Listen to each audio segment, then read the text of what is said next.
Lights, camera, action, and welcome back to Soundtrack Collector. I'm your host, Christopher Spencer, author of Film and Television Scores 1950 to 1979, a critical survey by genre. Today we're diving into the groove, grit, and genius of one of the most versatile composers in film history. We're talking about Lalo Schifrin, who recently passed away at the grand old age of 92. Lalo Schifrin was one of my first great loves as a soundtrack collector, alongside John Barry, Ennio Morricone, so this episode is special. From the pulse-pounding rhythms of his Mission Impossible theme to the smoky cool of Bullitt, the raw edge of Dirty Harry, and the kung fu funk of Enter the Dragon, Lalo Schifrin didn't just write music, he gave stories a heartbeat. But before we jump into my personal top 15 Schifrin scores, let's take a quick moment to appreciate the man behind the baton. Born in Buenos Aires in 1932, Schifrin was raised in a home where music wasn't just background, it was bloodline. His father, concertmaster for the Buenos Aires Philharmonic, set the tone early. Schifrin studied classical piano, then broke all the rules in Paris, mixing Mozart with Miles Davis. He played jazz with none other than Dizzy Gillespie, orchestrated for the Three Tenors, scored over 100 films and shows, and somehow made it all sound effortless. His style, a genre-bending blend of jazz, Latin rhythms, classical technique, and whatever else the story demanded, whether it be disco, funk, even bluegrass. Schifrin wasn't just a composer, he was a musical chameleon, architect of mood, a rhythmic magician. He wasn't limited to soundtrack music either. He released a number of fantastic studio albums, such as There's a Whole Lot of Schifrin Going On, that are really worth checking out if you haven't done so already. Today we're celebrating his legacy the best way we know how, by dropping the needle on 15 of his finest works. Let's get into it. At number 15, I have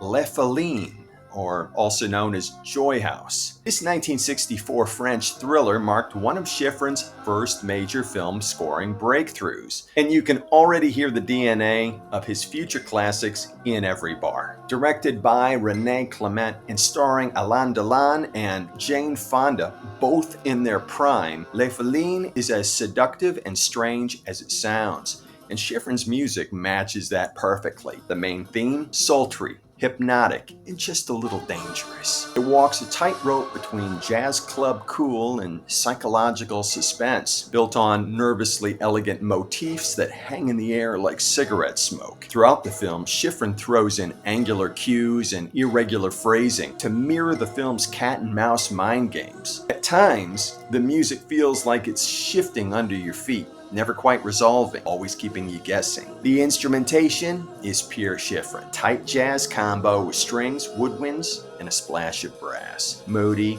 intimate, and loaded with flair. His background as a jazz pianist gives the whole score a sense of improvisational danger, while his classical chops lend it polish. Les Félines may not be his most famous work, but it's a blueprint. The genre bending, the tension, the elegance. This is where the Schifrin sound truly begins to take shape, and it's glorious. At number 14, I have The Four Musketeers from 1974.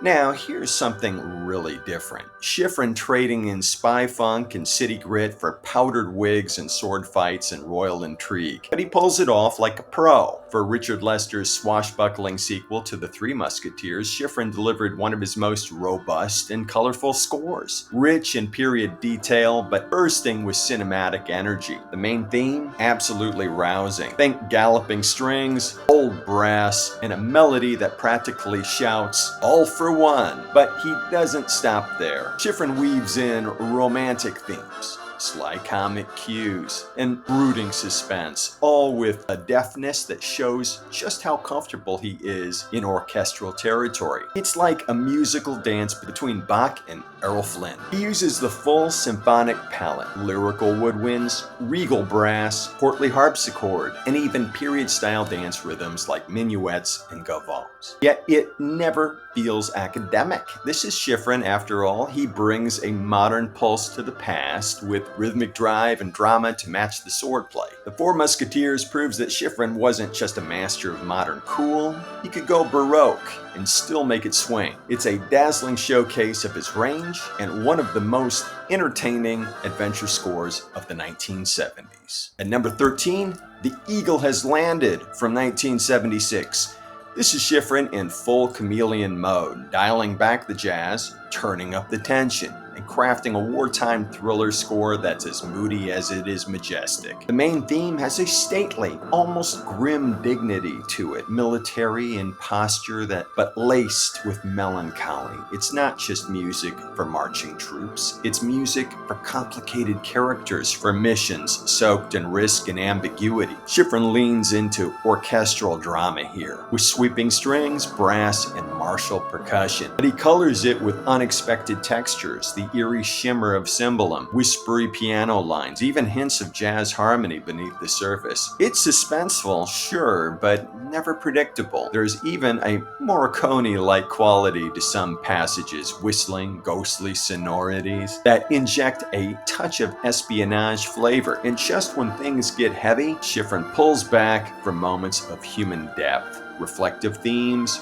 love motifs, quiet chamber writing that reminds us what's at stake. The Eagle Has Landed may not shout like his action scores, but it simmers, and that slow burn pays off. It's a masterclass in restraint, mood, and emotional undercurrent from a master who knew how to say more with less. At number 12, I have another war movie, but quite different. Kelly's Heroes from 1970. Now, here's Schifrin having a bit of fun with tanks, treasure, and a jazz band marching sideways into World War II. For this offbeat war comedy, Schifrin dials up his eclectic side. The main theme, a whistling, foot-tapping jazz march with military snares and breezy horns. It's like a mashup of The Great Escape and Bullitt with a wink. But beneath the humor, the score is smart. There's genuine suspense in cues like Tiger Tank, a tongue-in-cheek Western parody in Quick Draw Kelly, and even romantic themes that sneak in between the explosions. It's a tonal balancing act, and Schifrin makes it all swing. He blends jazz ensemble,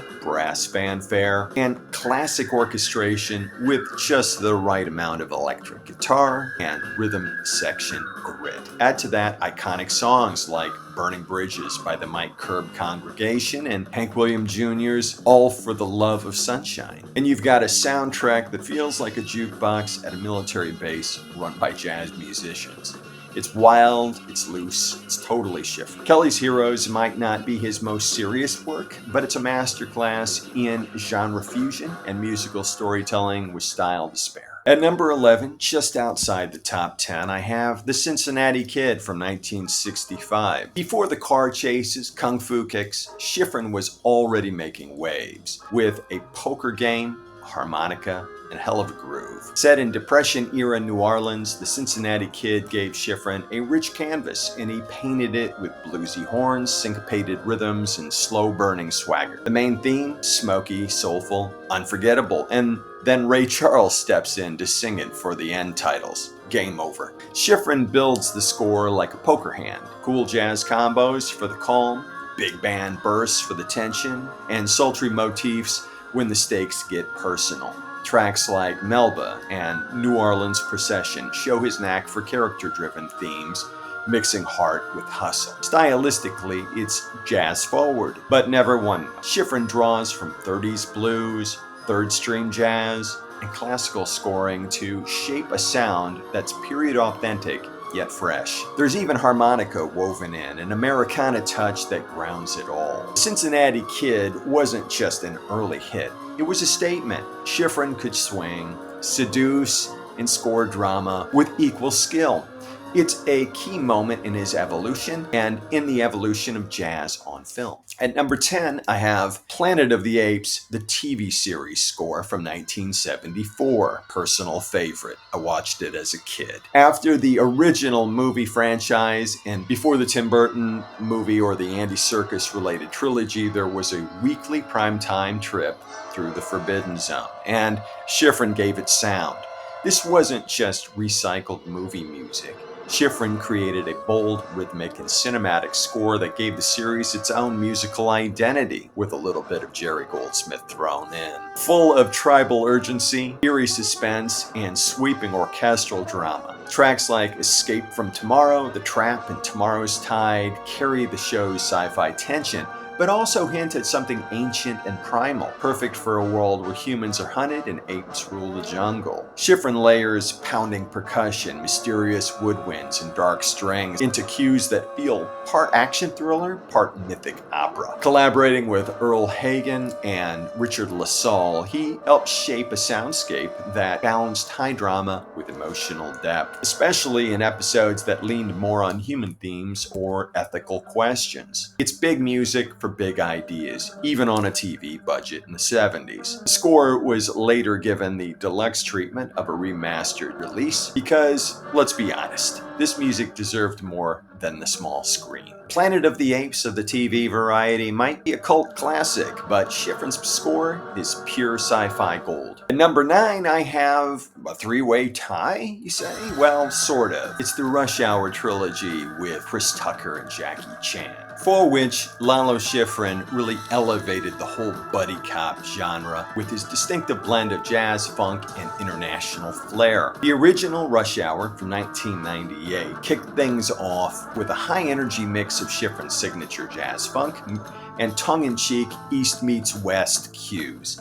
Wah-wah guitars, pentatonic melodies, bold brass, and playful cultural nods gave the film its sound and gave Jackie and Chris their groove. Then came Rush Hour 2, 3 years later, with a bigger, more cinematic sound. Schifrin expanded his themes into lush orchestral cues, scaling up the suspense and layering in some serious symphonic drama. It still had the humor and bounce, but it was sleeker and more refined. But it's Rush Hour 3 from 2007 where Schifrin really flexes. He returns to full orchestral scoring, letting his classical chops and action sensibilities shine. The music is polished, propulsive, and richly textured, blending orchestral sweep with jazzy punches and Eastern flavors reminiscent of his Enter the Dragon days.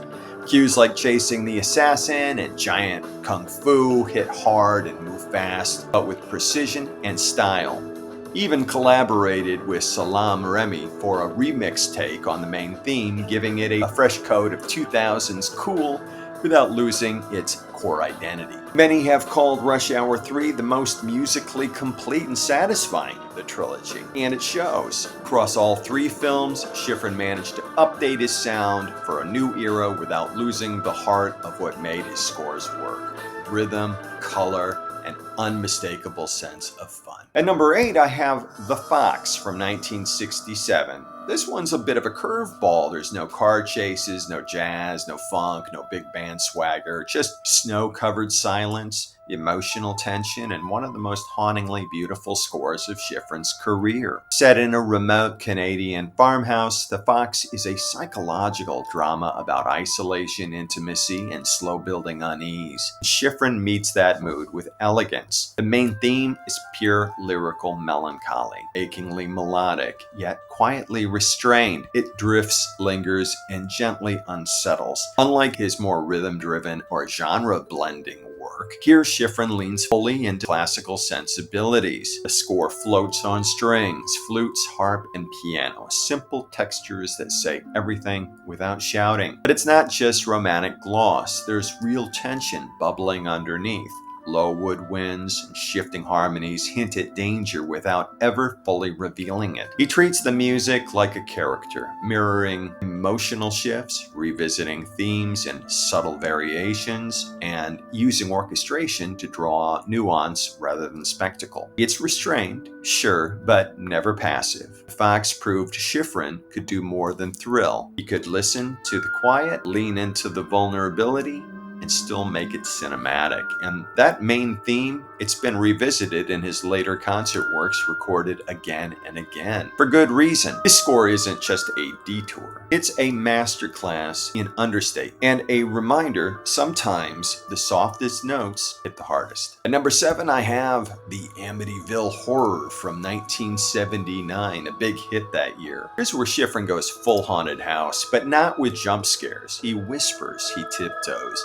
He makes your skin crawl with a lullaby. The core of this score is terrifying in its simplicity, a descending two-note nursery rhyme sung by what sounds like ghostly children. It's innocent on the surface until it isn't. As this film descends into supernatural chaos, Schifrin bends that melody, twists it with wrong notes, eerie harmonies, and strange dissonances. Suddenly, a lullaby becomes a warning. But what really makes this score sing or haunt is Schifrin's restraint. He doesn't flood the film with sound. He waits, he builds, and when the orchestra does arrive, it's all icy strings, creeping pianos, shimmering celesta, and ghostly percussion like waterphone and crystallophone. Rare, unearthly instruments that practically whisper, something's not right.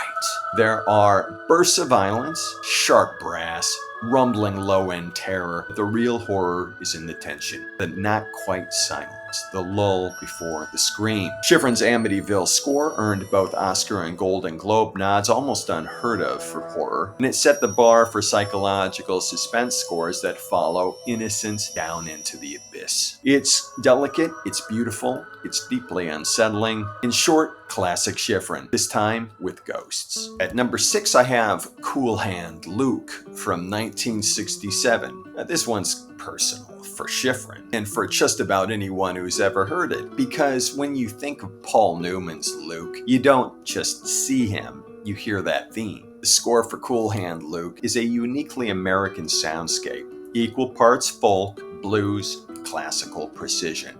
The main theme, simple, soulful, unforgettable. Schifrin himself called it his favorite among everything he wrote, and when you hear it, you understand why. But it's not all soft ballads. There's the tar sequence, a rhythm-driven staccato cue built on snare and pizzicato strings that became famous as a TV news theme for decades. It's a sound of tension, tempo, and quiet resistance, born from the rhythm of chain gangs and turned into a global broadcast standard. Schifrin blends small ensembles with full orchestra, banjo, harmonica, flute, strings, capturing both the sweat and stillness of the southern prison camp. One moment it's bluesy and intimate, the next it's orchestral and cinematic, always perfectly in sync with Luke's quiet defiance. This is Schifrin doing what few composers can, telling a story of rebellion, loss, and spirit without a single word. Just strings, rhythm, and melody that cuts straight through. Cool Hand Luke isn't just one of his best scores, it's one of the most American scores ever written. Raw, elegant, and impossible to forget. At number 5, I have Mannix, the TV soundtrack that covers the span of 1967 to 75, more or less. What do we have here? Private Eye, cool car, a killer jazz theme. You already know it's Schifrin. Mannix was a detective show with grit, heart, and groove. Schifrin's theme doesn't come in swinging like most crime shows. It waltzes in, literally a jazz waltz in 3/4 time, full of syncopation, brass stabs, and sly momentum. It gave Joe Mannix a signature sound, urban, offbeat, and unmistakably cool. But Schifrin didn't stop at the theme. Week after week, he delivered cue after cue, blending big band brass, smoky blues, swinging Latin rhythms, and shimmering orchestral textures. One moment, it's a tender love theme. The next, it's a full throttle chase, all scored with his signature complexity and style. The players, LA's finest session musicians, Conte Candoli on trumpet, Carol Kay on bass and guitar, Bud Shank on sax, Mike Melvoin on piano, turning every cue into a mini jam session. And still, it was tight, cinematic, and perfectly tailored for TV. Mannix redefined what detective music could be. Schifrin fused jazz freedom with dramatic precision, creating a musical identity that outlived the show itself. The theme has been sampled, covered, and replayed for decades, and it still slaps. For number 4, I'm cheating a little bit in including all 4 of Schifrin's Dirty Harry soundtracks. That's right, he did 4 of the 5 Dirty Harry movies, all but the third, The Enforcer, which was handled by Jerry Fielding. So Schifrin's inclusions are, of course, the original Dirty Harry from 1971, Magnum Force from 73, Sudden Impact from 83, and finally the Deadpool from 88. With this series, Schifrin didn't just score some Clint Eastwood movies, he redefined what danger sounded like. For Dirty Harry, Lalo Schifrin threw out the traditional hero theme and instead gave us tension in motion, deep, pulsing bass lines, slinking jazz piano, acid rock, guitar stabs, and Morricone-esque, whispery, disembodied female vocals that make your skin crawl. It's experimental, it's funky, it's cinematic paranoia set to music. There's no main melody to hum here, just sound and rhythm that creep under your skin. The score follows Harry Callahan through the streets of San Francisco like a shadow. Sometimes cool and detached, you feeling lucky punk? Sometimes explosive and raw. Schifrin uses atonality, jazz improvisation, and minimalism with surgical precision. You feel the threat before you see it. You feel the villain unraveling through the music alone. Instrumentation-wise, it's wild. Electric guitars, distorted bass, shimmering organ, percussion in overdrive, bongos, shakers, brass, and strings all layered into a chaotic but controlled groove. It's as if Schifrin scored a stakeout in a jazz club that's slowly catching fire. The influence? Massive. Dirty Harry kicked down the door for funk, jazz, and avant-garde sound in action films. The sequels, like Magnum Force and Sudden Impact, carried the sound forward with synths, and even Roberta Flack showing up in the mix. But nothing hits like the original. It's jagged, it's dangerous, and it's a masterclass in musical tension. Just like Harry, cool on the outside, explosive underneath. At number 3, I have Enter the Dragon. This is the sound of fists flying, spies sneaking, and Bruce Lee moving like poetry in motion. Schifrin didn't just score a martial arts film. He invented a genre sound. The main theme, unstoppable. Wah-wah guitar, punchy brass, tight funk rhythm, and that haunting Eastern melody winding through it all. It's fierce, mysterious, and unforgettable. The sonic embodiment of Bruce Lee's presence. Schifrin blends funk, jazz, classical strings, and East Asian percussion like it's second nature. He uses congas, kias, bongos, and woodwinds to build suspense, then drops you into full-on combat with a backbeat that could have launched 1,000 breakbeats. And it did. The score has been sampled, remixed, and referenced across music and media for decades. The instrumentation was massive. LA session musicians on guitars, keyboards, percussion, horns, strings, you name it. This gave the score insane flexibility, lyrical when it needed to be, but explosive when the fists started flying. More than just action music, Schifrin wove in philosophical tension, espionage intrigue, and emotional undercurrent. It's a global soundtrack for a global film, genre-fusing, boundary-breaking, and absolutely electrifying, with a little bit of a nod to Isaac Hayes' Oscar-winning theme to Shaft. Enter the Dragon didn't just elevate martial arts movies, it gave them a sound, and it's still echoing today. At number 2, I have Bullitt. If Dirty Harry was fire, Bullitt is ice. This is Schifrin at his smoothest. No flash, no filler, just pure urban cool. The opening notes of Bullitt's theme set the tone.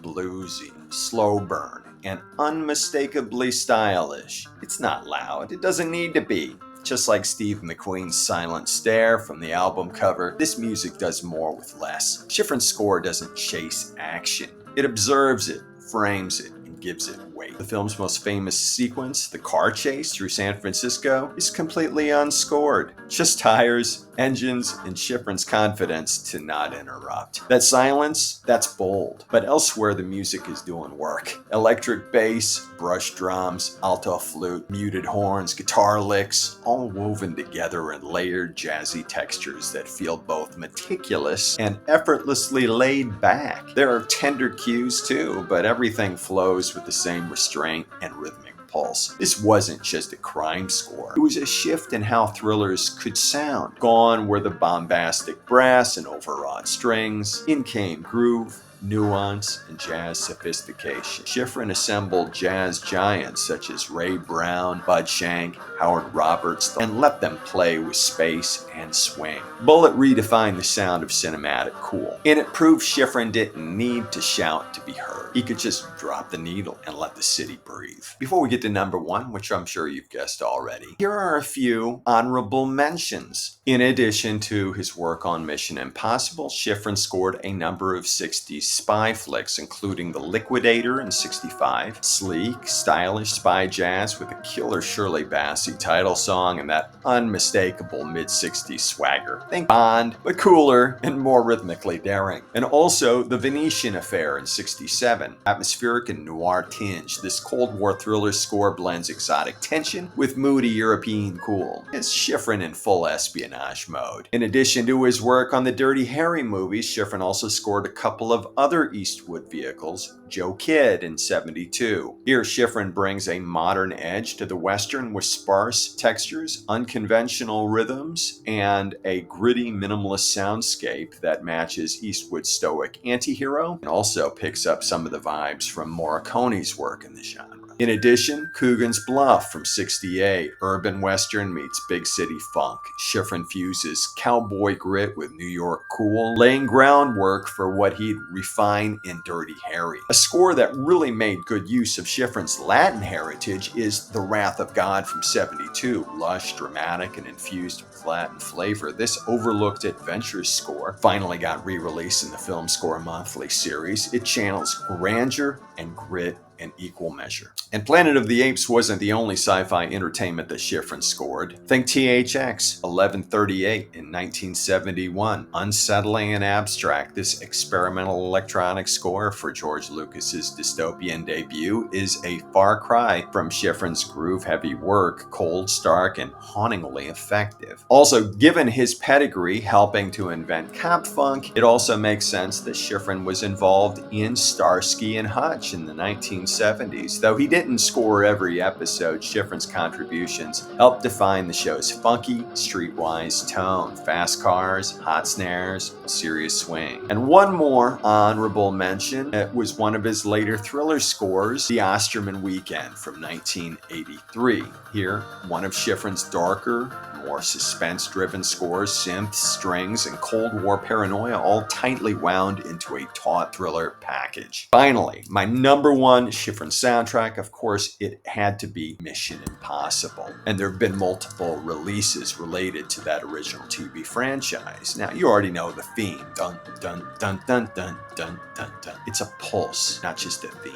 And Schifrin didn't just compose it, he changed the game with it. Written in 5/4 time, a deliberately unbalanced meter, this theme does not walk, it stalks. It lurches forward with tension, urgency, and razor-sharp precision, just like the IMF team it was written for. And for 60 years, it's never stopped moving. Schifrin wanted unpredictability, music that wouldn't land where your ear expected. So he ditched standard rhythms, layered in Latin percussion, jazz harmonies, and syncopated bass, and bold brass hits. It was modern, cool, and completely unlike anything else on TV. The original TV score wasn't just stylish, it was technically brilliant. It gave musicians room to breathe inside a tight framework, creating music that felt alive improvised, dangerous. Every cue was smart, sharp, and surgical. And as the franchise grew from vinyl to VHS to Tom Cruise jumping out of planes, the theme followed, reimagined with rock bands, symphony orchestras, electronic remixes, but always rooted in Schifrin's original 5-beat genius. No matter the era, when that theme hits, you know it's time to move. This isn't just Schifrin's most famous score, it's one of the most recognizable pieces of music in pop culture. It didn't just define a show or a franchise, it defined a genre. And that wraps up my countdown of the top 15 or so Schifrin scores. Whether it was jazz-fueled action, eerie horror, or lyrical drama, Schifrin proved time and again that he could do it all and make it sound effortless, just like that 5/4 time theme. Now it's your turn. Drop your comment with your favorite Schifrin scores. I'm sure I missed a few that you love. Let me know. And if you enjoyed this deep dive into one of film music's greats, be sure to check out my back catalog of similar videos about Hans Zimmer, John Williams, Jerry Goldsmith, James Horner, Ennio Morricone, Michael Giacchino, Quincy Jones. In the meantime, keep collecting, keep listening to great movie music and TV music too.